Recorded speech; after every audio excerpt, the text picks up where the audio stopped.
Hi friends, ఈరోజు నేను ఆంధ్ర స్టైల్లో బాసా ఫిష్ కర్రీ ఎలా తయారు చేసుకోవాలో అయితే చెప్తున్నాను. ముందుగా బాసా ఫిష్ అయితే మా వారు తీసుకొచ్చారు. తీసుకొచ్చిన తర్వాత ఇలా ముక్కలు అయితే కోసి వాటికి పసుపు ఉప్పు వేసుకొని బాగా వాటికి పట్టించి ఇలా కడుక్కోవడం వల్ల ఏమవుతుందంటే వాటికి ఉన్న జిగురు వాసన అది పోతుందండి.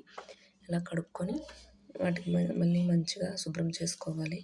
శుభ్రం చేసుకొని పక్కన పెట్టుకొని కూరకు మనకు కావాల్సిన ఇంగ్రీడియంట్స్ రెడీ చేసుకుందాము. ఉల్లిపాయలు, టమాటాలు, కొత్తిమీర, కరివేపాకు, పెరుగు, ఇంకా ఫిష్ ఫ్రై మసాలా, ధనియాల పొడి, ఉప్పు, కారం, ఇంకా అల్లం వెల్లుల్లి పేస్ట్, పసుపు ఇవన్నీ ఉండాలండి. ముందుగా అరేంజ్ చేసుకోవాలి. చింతపండు కూడా కావాలి కదా, పులుసు కోసం చింతపండు కూడా నానబెట్టుకోవాలి. ముందుగా మనం శుభ్రం చేసుకున్న ఫిష్ అయితే ఉంది కదండి, అందులో కొంచెం పెరుగు వేసుకోవాలి. ఒక 2 టేబుల్ స్పూన్స్ పెరుగు వేసుకోవాలి. పెరుగు వేసుకొని కొంచెం సాల్ట్ వేసుకోవాలి. సాల్ట్ కూడా వేసుకున్న తర్వాత కొంచెం పసుపు వేసుకొని కారం వేసుకొని బాగా వాటిని కలుపుకొని ఫ్రిడ్జ్లో అయితే పెట్టుకోవాలి. ఒక అరగంట పాటు ఇలా పెట్టుకోవడం వల్ల టేస్ట్ అయితే బాగుంటుంది. ముందుగా స్టవ్ వెలిగించి ప్యాన్ హీట్ అయిన తర్వాత ఒక 2 టేబుల్ స్పూన్స్, మనకి ఫిష్ కర్రీ కదండి ఆయిల్ అయితే ఎక్కువ పడుతుంది.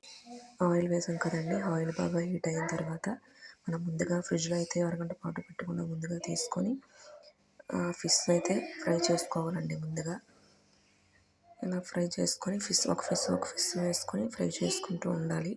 మొత్తం గరిటెతో కలపకూడదండి, కలపడం వల్ల అయితే ఇవి ముక్కలు విరిగిపోతాయి. ఇలా ఫిష్ బాగా ఫ్రై చేసుకొని అటు ఇటు తిప్పుకుంటూ బాగా ఉడికేంత వరకు ఉంచుకొని పక్కన కొంచెం ఒక ప్లేట్లోకి అయితే తీసుకోవాలి. చూసాం కదా, నేను ఎలాగైతే టర్న్ చేస్తున్నానో ఆ విధంగా నెమ్మదిగా టర్న్ చేస్తూ ఉండాలి. ముక్క అయితే అలా ఉడికిందో లేదో చూసుకొని పక్కకు తీసుకో. ఇప్పుడు కర్రీ కోసం అదే ప్యాన్లో అయినా పర్లేదు, వేరే ప్యాన్ అయినా పెట్టుకోవచ్చు. ఇలా ప్యాన్ ఉంది కదా ఆల్రెడీ, అందులో ఆనియన్స్ వేసుకోవాలి. ఆనియన్స్ బాగా ఫ్రై అయ్యేంత వరకు ఉంచుకొని అందులో పచ్చిమిర్చి కూడా వేసుకొని వాటిని రెండింటినీ కూడా గోల్డెన్ బ్రౌన్ కలర్ వచ్చే వరకు కూడా వేయించుకోవాలి. లోపు మనం మసాలా రెడీ చేసుకుందాము. ఆనియన్, టమాటా, అల్లము, వెల్లుల్లిపాయ వేసుకొని పేస్ట్లో అయితే చేసుకోవాలి. చూసారు కదండి పేస్ట్. ఇవి బాగా ఆనియన్, పచ్చిమిర్చి బాగా వేయించాం కదా, ఈ వేయించిన వాటిలో కొంచెం కరివేపాకు కూడా వేసుకోండి, టేస్ట్ కోసం బాగుంటుంది. చేపల పులుసు కదండి. ఇలా కరివేపాకు, ఉల్లిపాయ, పచ్చిమిర్చి బాగా వేగినంత వరకు ఉంచుకొని అల్లం వెల్లుల్లి పేస్ట్ అయితే వేసుకోవాలండి. కొంచెం టేస్ట్ కోసం ధనియాల పొడి కూడా వేసుకుంటున్నాను నేనైతే. తర్వాత మనం ముందుగా మిక్సీ చేసుకున్న పేస్ట్ అయితే ఉంది కదండి, ఆ పేస్ట్ కూడా వేసి బాగా నూనె పైకి తేలేంత వరకు బాగా అయితే వేయించుకోవాలి. అలా కలుపుతూ ఉండాలండి, లేదంటే అడుగు పట్టేస్తుంది. ఇలా బాగా అయిన తర్వాత ఇంకోటి చూసారు కదండి, మూత పెట్టుకున్నామంటే ఆయిల్ అయితే పైకి ఇలా తేలుతుంది. ఇలా తేలిన తర్వాత కారం వేసుకుంటాము. మనకి కూరకి ఎంత అయితే పడుతుందో అంత కారం వేసుకుంటాము. కారం వేసుకున్న తర్వాత అవి బాగా మిక్స్ చేసుకోవాలి. మిక్స్ చేసుకుని టేస్ట్ కోసం సాల్ట్ కూడా వేసుకోవాలి.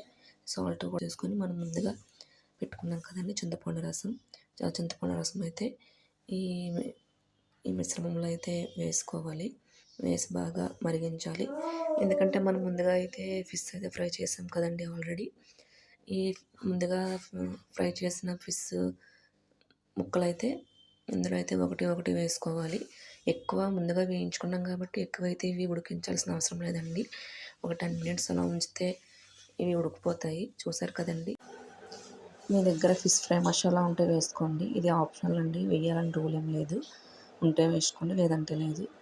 వేసిన తర్వాత కొత్తిమీరతో గార్నిష్ చేసుకొని బాగా మరిగించుకుంటే ఎంతో కమ్మనైన చేపల పులుసు రెడీ అయ్యింది.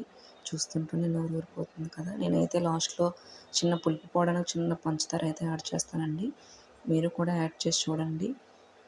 ఇలా చేసుకుంటే చాలామంది చాలా రకాలుగా చేస్తారు. ఈ విధంగా అయితే ట్రై చేయండి. చేపల పులుసు ఆంధ్ర స్టైల్లో ఈ విధంగానే చేసుకుంటాము. ఇలా మీరు కూడా ట్రై చేసి చూసి ఎలా ఉందో కామెంట్లో అయితే చెప్పండి.